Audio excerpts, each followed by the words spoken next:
Welcome to Multiplicity-preneurs Moments, a resource of www.multiplicityentrepreneurs.tumblr.com. I am AliNICOLE WOW, she does it all, and it's always a pleasure to be here with the Multiplicity Moundbuilder, Joesph L Jones Jr. We are doing our wrap-up segment for this series, and we have invited a very special guest. She's my star Queen-preneur sidekick, René Johnson, and she's going to share her thoughts around the series. She has been such a huge supporter of this initiative and really has done some great work behind the scenes to make this production an absolute success. And I do want to just share a few things about Queen René, because she's just so near and dear to my heart, one of the most fabulous individuals that you could ever meet. And she really has been leveling up her brand and business to be more expansive in the multifaceted formats that we've been talking about. And it's really been absolutely amazing to just see how she embodies the concepts in order to really start expanding her leaderpreneurship. And also, one of the things I've witnessed is that she really realizes the importance of why diversifying one's talents is really vital in this new era. And I'm sure that Joesph will agree that Queen René is a one-of-a-kind brand expression, and I honestly really want the world to see her in action. So I'm actually going to invite others to learn more about her at www.powerzonecoach.com, and also follow her or connect with her on LinkedIn. So I'm excited, as you all can tell, about this segment. So Joesph, would you like to share anything about what you've witnessed with Queen René before I invite her into the conversation? Well, it's very obvious that she's doing some outstanding work. She is indeed the Power Zone coach. She's making her mark in this industry and leading the industry and leading her field in coaching and in brand building. So we're looking forward to all that she will bring to our conversation today and moving. Yes, definitely. Well, without further ado, I want to welcome Queen René. Thank you so much for joining us. I am blown away. I like to start every day this way. Thank you for such a fabulous introduction. My job is cut out for me today. Thank you. I adore both of you. I just have really been the highlights of getting to know both of you this year and working with you together, in different projects in our group. So thank you for having me. Oh, you are. Thank you for being here. Yes, exactly. You are most welcome. Definitely wanted to have you to be a part of this, and just so grateful and appreciative of your support and everything that you have certainly done to make this an absolute success. What I want to do in terms of us having some dialogue is because you've had the opportunity to be behind the scenes and hear the productions and everything, and so I want to sort of outline for the listeners these segments that we have covered so far, the topics for those who are just joining us in this series. And so after I sort of share those, then can kind of just speak to some of them, for sure, all of them if we have time. So in episode 1, we talked about how multiplicitypreneurship helps to unleash your untapped potential. In episode 2, we discussed establishing a multiplicity-preneur mindset. In episode 3, we talked about multiply, maximize, and monetize with multiplicity. And in episode 4, we talked about the biggest detriment of a one niche focus. In episode 5, we discussed the time is now to consider multiplicity-preneurship. And then in episode 6, we were joined by my Chief Multiplicity Officer and also my star celebrity protege, Tom Singleton, and we really had a Chief Multiplicity-preneur conversation. And so it was really, really great to have him be a part of the series as well. And then in episode 7, we discussed diversify or disintegrate, and that was such a very important topic for sure. So let's kind of just jump in and really start talking, about this. Joesph, you can lead the way, or Queen René, you can jump in and speak to any of those segments that you, or any of the topics that you want to touch on, for sure. Well, one of the things that there was so much quality content, and when I use the word quality, to me, it really is more transformational, where you got to rewind and listen to again because it really breaks down some of the subconscious barriers you didn't realize that you had, and also create some openings for newness, which I just love that, because once we have new perspectives, unless we're very stubborn and we go, we don't go backwards. And one, I'll just say two of the things that came to mind as you're listing those out to me was, Joesph, when on the episode, about the one niche, one of the things that I loved about your style in that was you had referenced something to the effect of the old style of the, lasering in on one niche was not only going away, but the beauty and the gift of opening yourself up to serving, that in this new era, that's not going to be enough, that you need to be open and share all of your gifts, your talents, that multiplicity of your strengths, and serving others. I don't know how I remember back then, I wrote it down, but how you worded it. But Joesph, you had such a beautiful giving centric to it that it really caught my attention in the gift of service that this multiplicity can offer when we learn to do that in our brand and in our work. And then when we are these recipients of that, the way that we can be fulfilled and be nourished through that. I found that just a really unique way of positioning it, and it just really is set with me. Well, thanks a lot. I like to look at the concept of having life and having life more abundantly, and offering the fullness of what you have to offer, as opposed to little bits and pieces, or just directing that into one thing where so much of your other gifts and talents lie dormant. And it speaks to the untapped potential that we talked about in the first program. But I'm glad that you saw that and that you highlighted that, because that's an important stumbling stone that a lot of us run into as entrepreneurs and even as individuals, where we just reach that block and don't expand beyond or push through so that we can bring forth a more fuller expression, as opposed to just a one-dimensional expression.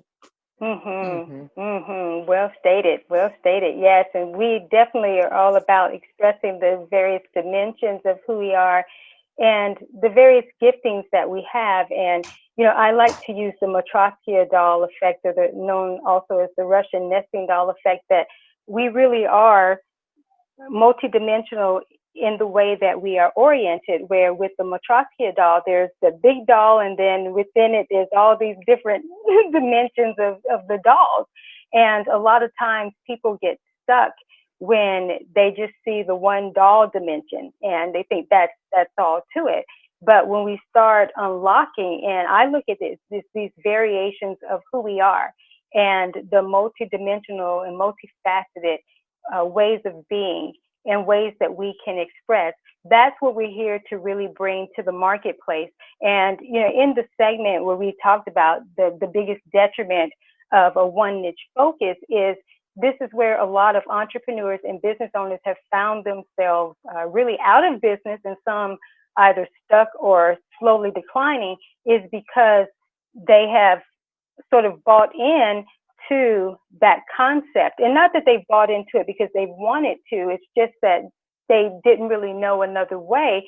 And so just following the traditions and the structure, so to speak, then they find themselves, when things have shifted in the market, now they have this one-dimensional concept that they really can't leverage.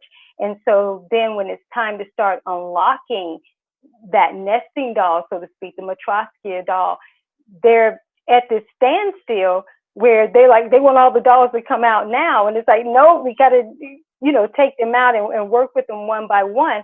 and they sort of still find themselves behind the eight ball. But the reason why that is because they weren't aware that there was this bigger expansiveness to business and to entrepreneurship. And so now that this is taking place, more people are finding this more inviting, but also finding that they really don't have an option but to actually go this route. Anybody want to speak to that or piggyback off of that? I would. So one of the things that AliNICOLE, that you continue to embody throughout the episodes was, that expression part of being your brand and living and allowing it to speak to you in essence and reveal itself to you. And I was thinking about that as I was listening to different ones behind the scenes. And, in this new era of transformation that we're going through as a society, a world, the globe, we look at our related to business, but let's start with the individual behind the business, is that, our physical bodies, how we have the five senses, right? We have touch, smell, taste, sight, and hearing. But often we overlooked are the senses for our souls, our intuition, our peace, our foresight, trust, and empathy. And that is where the new awareness, this new sense is coming in our lives, our beingness, our brand, our leadership, our communities, and so forth. And the differences between people lie in the use of their senses. And some people don't know about the inner senses, right? They're just so they're so stuck, like you just said, they're so stuck in that previous way. It's crossing the T and dotting the I, and you check the box at the end of the day, put your time card in, and you're done. Well, right? While some people rely on them just as they rely on their physical senses, and in fact, probably even more. And I wrote down when I was doing some, thoughts around this, and in that expression part that you've been teaching, overall, and I've been working to expand myself. That's the transformation that the gifts that Joesph talked about, that you just talked about, the breaking down, the monstrosity doll, and is we are bringing back those layers to this more sense of the transformation on the soul, and the deepness. And it's tough because, okay, so like, without naming names, I have various clients, and one of them is a startup. They're a couple years into it, and have a great product, but this is calling upon them to actually look at how do they actually bring awareness to the product differently than the previous way, because people, quote, aren't buying, and there is that, but there are also those that are. It just depends on which, like you said, which multiplicity you open up. And so we're having discussion about, well, let's look at ways related to your legacy. The legacy I have my clients always work on in their vision. They've got their senses, if you will, the five senses, and one of those is the legacy, and they need to define that. And in the legacy statement, that is more of this transformation aspect. How do they want to transform their community? How do they want to give back to the world at large and serve? And so we had the conversation, and at first it kind of scared him, like, well, that takes me out of my lane. It takes me out of the comforts of, that will, right? That will dilute my message. I just need to focus on my business. I just need to stay head down, and that's going to show people that I got something else. I said, well, don't you? don't you have something else? I mean, if you step into this beautiful legacy, it has a beautiful legacy. He wants to give back to the world at large, that one that is needed now more than ever in serving the teenage youth community around depression and suicide and different things. Wow. And I said, can you imagine if you take your energy and you start to move into that and become the expression of that, and start to look at boards you can sit on or advise, or start to look at community service you can get involved in, look at these venture capitalists that are involved in these type of communities as one of their seed work, and start to build relationships, And through those relationships, in essence, through your expression, now you can start to educate them about the overarching vision of your business. Yes. And it doesn't become, just a one niche wonder you're shoving at them. You're showing them this right. holistic sixth sense of your business as a whole. And, I know that is going to become even more so, raising the volume in companies out there that are going to be required. That's right. Required to demonstrate that sixth sense, if you will. Beautifully stated. Oh, wow. Very much so, yeah. Joesph, you want to go in on that before I do? Well, she did a fabulous job, obviously, of summing that up. Yes. But one of the other things that it speaks to is the needs of the people that you are serving. Right now, that is a huge need. So it's a void there. And to be able to slip in and fill that void with the presence and the passion that you have for that subject matter, that's very, very important. As we look at businesses, what makes this time so dynamic? It's a challenge, but it's also an opportunity for businesses to feel the need of the clients and the potential purchasers, because the industry has shifted so much to where now what we're offering is offered in a different way, with people being at home more, people working more from home. So now they have to be marketed to differently. And so now we have an opportunity to do that and to fill that need. So it really comes back to addressing the needs of what is required in this particular time. And you spoke to that very well. Oh, she did. Yes, she did. Well, you summed her. You really did a great reframe of it, Joesph. Addressing the needs. That's where it's going to require people to go, oh, I can't just be, linear and just, okay, I've got to stay, click the boxes of my plan. No, you get to start to become that expression of your plan, and you need to broaden it. Embody it. That's it. And that's what it's all about, is the embodiment. Yeah, it is all about the embodiment. And one of the things I really loved that came out as you were sharing was the expansiveness of the diversity, and also too kind of the retraction, in the sense at first when the client was like, wait a minute, that means I'm going to be showing something else. And logically to him that seemed like, well, no, I need to keep it in what it has been, because that's been the tradition. But then you invited to say, well, don't you? You do have more to offer. And now we need to look at that and see the multiple ways of how you can expand in a simplistic way by leveraging, diversity, in this fashion. And one of the things that you both really summed up very nicely is in terms of, yes, the needs. And I always say that you have to become the chief cornerstone in your industry, because the chief cornerstone is not, you can't build effectively without that. And though most people reject the chief cornerstone concept until they find themselves where they don't have a choice, they don't have an option. And so when you make yourself, or your brand, so to speak, non-optional in the marketplace as a chief cornerstone, then that is a need. It's because I like the vibration more so of a requirement, because it is a requirement. It is a must have. And that is very much fulfilling exactly what you both said.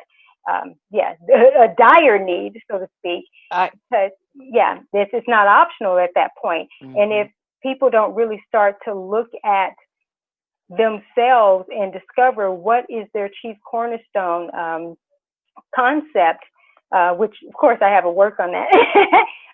They don't discover that, then they're going to find themselves creating content and creating products and services that are inspirational and they are good, but they're not necessarily requirements for the industry or for the marketplace. And so that's how we fulfill, if you will, a need or the requirement, and not from a desperate vibration in a sense, but this has to be. You can't build a solid structure without having that chief foundation or that chief cornerstone in place.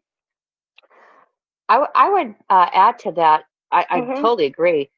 And those are you really spoke to a lot of key points in the previous recordings that I hope people listen to, in that one of the fears that came up with this particular client, and I'm not, there's other conversations. I'm going to have one a little bit later this morning with one and reminding him, but is the fear of diluting. Well, won't that, take away from, what I'm trying to create and the message I'm trying to do and my strength of my brand? To me, when that comes up, and I was, when I was first introduced to this concept, this last year, I get that. I get that fear because, you've encapsulated yourself, and that is the old model. Well, that has been the traditional model. But how's it working out? That's what people have to look at. Yeah. But for a lot of companies, it's worked out, for them great. But in the new direction we're going, they're starting to see the dissipation of it, like it or not. And so that will be those that will pick, okay, let's just put our head down and pedal harder in the same, container. And those that will raise their head up and go, well, wait a minute, how come all of a sudden? And so I think people realizing it's okay to feel that confusion, that fear, to go, wait, this is feeling unsettled.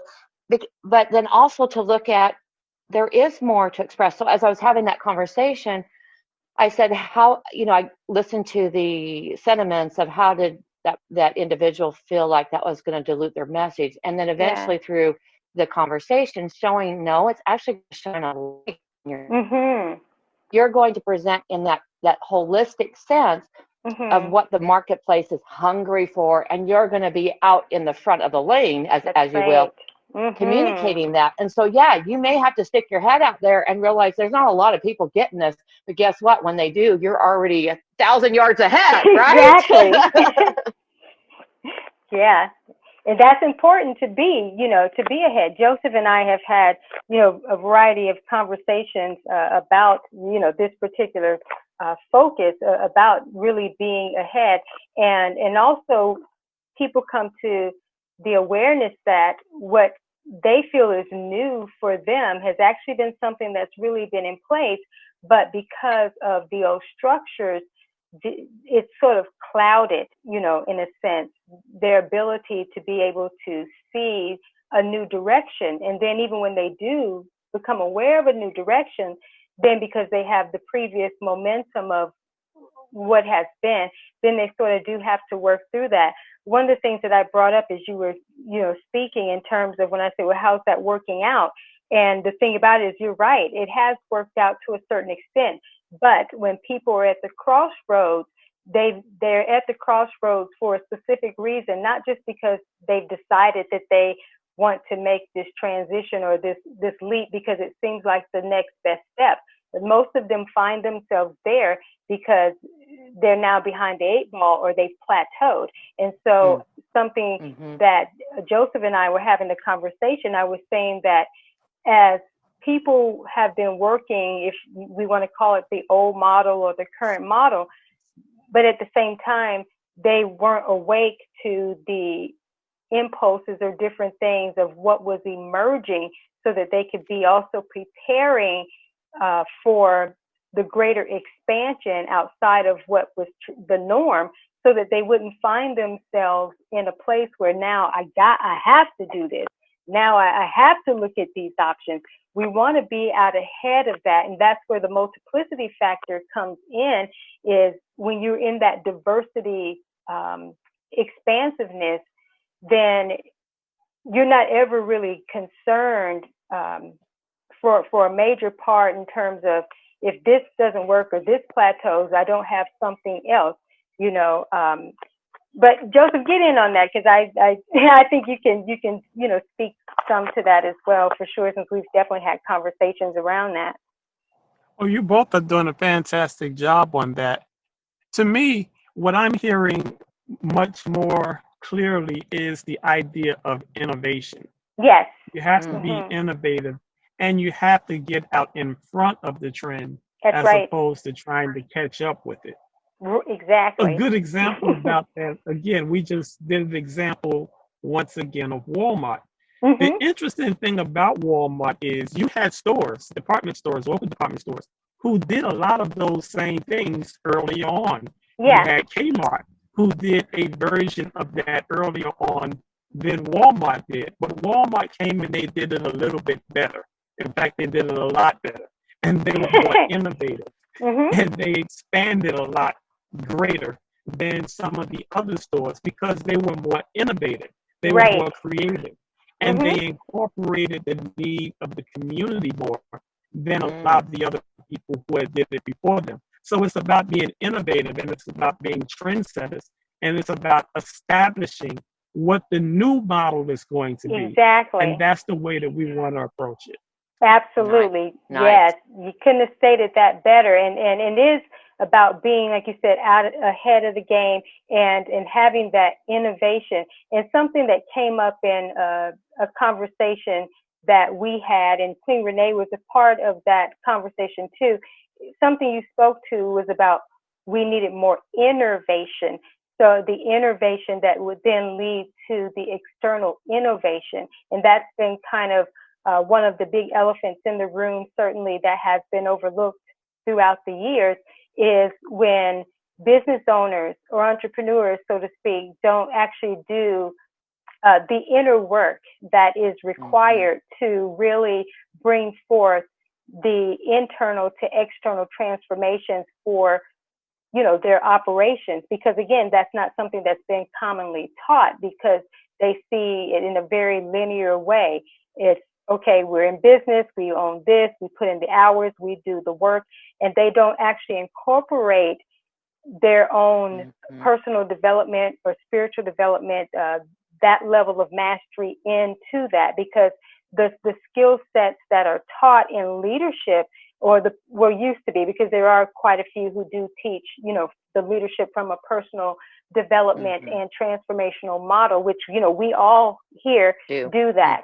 But from the, if you want to call it corporation or corporate standpoint, traditional workforce, that has not been. It's just you develop better skills to be better at the task that you're doing, and not realizing that there are some internal things that could be preventing the growth of the company, and primarily, obviously, with the business owner themselves, but even also within the corporation. Because if you have some of your workers even with limiting beliefs and, you know, and different things like that, all of that plays a part. And so this takes the conversation really of multiplicity and diversity.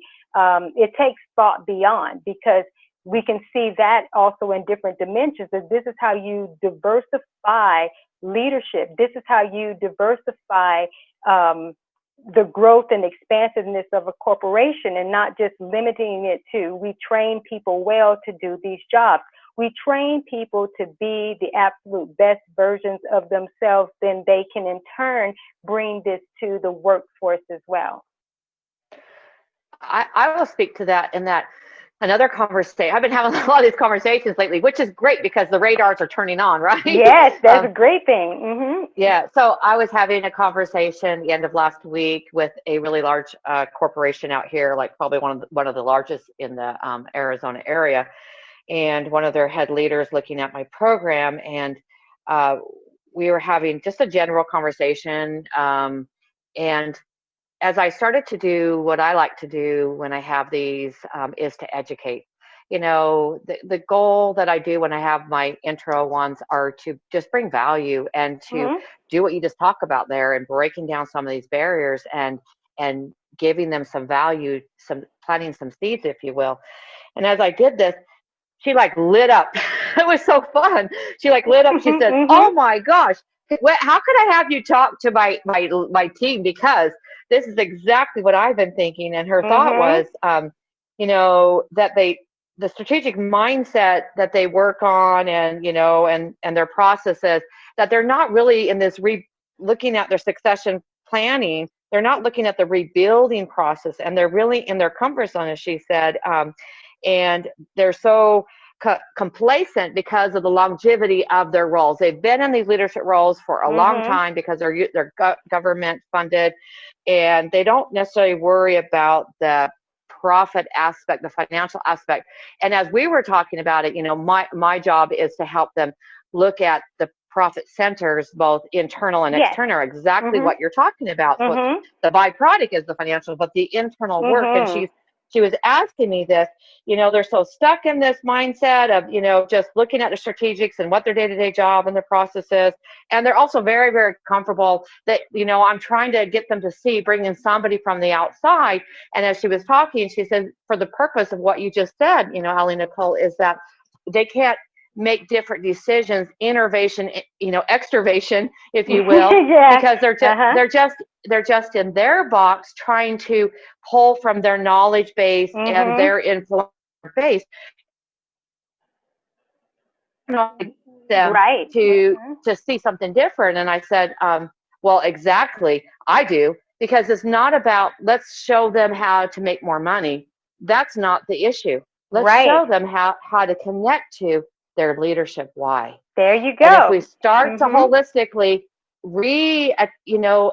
awaken that part of them that has caused them to be in these long leadership roles, and what their charge that they ultimately want, their purpose, their passion, and revitalize that, the internal work, the others start to, and she's like, oh, okay, so I'm going to get with my manager and this one, and how can we get a call, and blah, blah, blah. So I like to say that to listeners, because if you doubt that corporate America is not ready to awaken, I'll tell you that there are going to be many, and there are right now, that if you have the right dialogues with them and the right opportunities, they're going to be ready to awaken. Oh, I agree. Yes, I agree. And I know we're going to have to wrap this, conversation up. And I think it's been such a great dialogue to really wrap up. And I love the examples that you've been able to bring forth from, your own professional experience to share them, because I think it's really relevant and very timely for this greater awakening and expansion, that's been taking place. And before I ask Joesph to give us some closeouts, I do want to actually invite our listeners to visit www.multiplicityentrepreneur.tumblr.com so that they can also continue to learn more about upcoming endeavors that we'll be having, that's going to help them to create the more expansive empires, leveraging the multiplicity effect. And also, you can connect with all of us on LinkedIn, and you'll find this information in the show description. And I'll also have the information for Queen René, who has been our fabulous guest today, and I'm so happy that she's been here with us, for sure, just dispensing a plethora of her wisdom and knowledge. So before we close out, I would like for Queen René, if you have an empowering thought that you want to share, and then Joesph, definitely, we always want to hear the wrap up, from you, and then I shall end our series.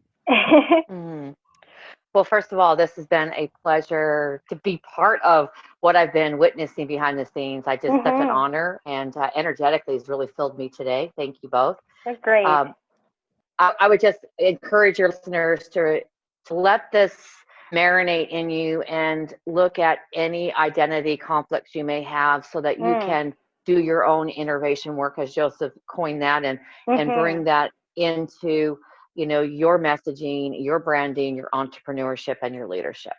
Yes. Ooh, that was well stated. Thank you so much, Queen René. That it's been an honor and a privilege and a pleasure to have had you in this wrap-up series, for sure. Thank you. Thank you.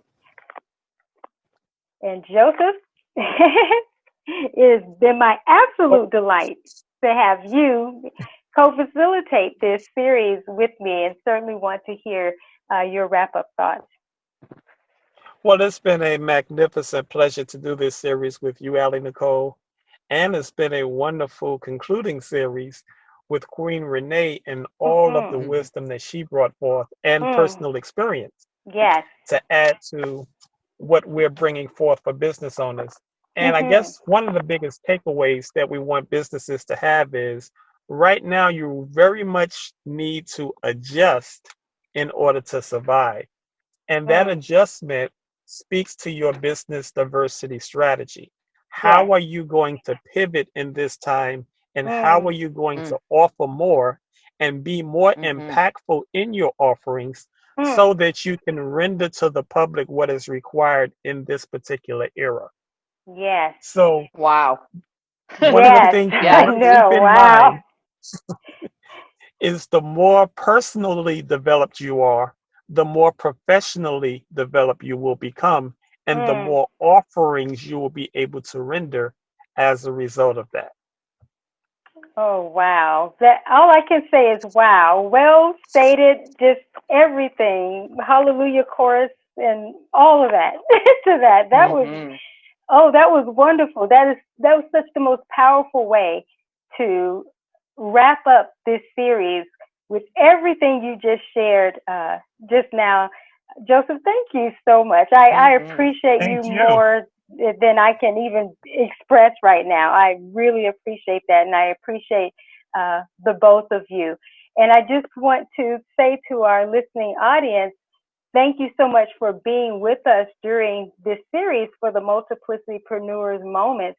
And we certainly have enjoyed facilitating this series, and so glad that Queen René joined us and shared her fabulous commentary from her experiences and also the expansion that she's been witnessing for herself. We do encourage you to go back and re-listen to the series several times so that you can get the maximum benefit. So we want to thank you for joining us. And as always, until our next moments together, we wish you well.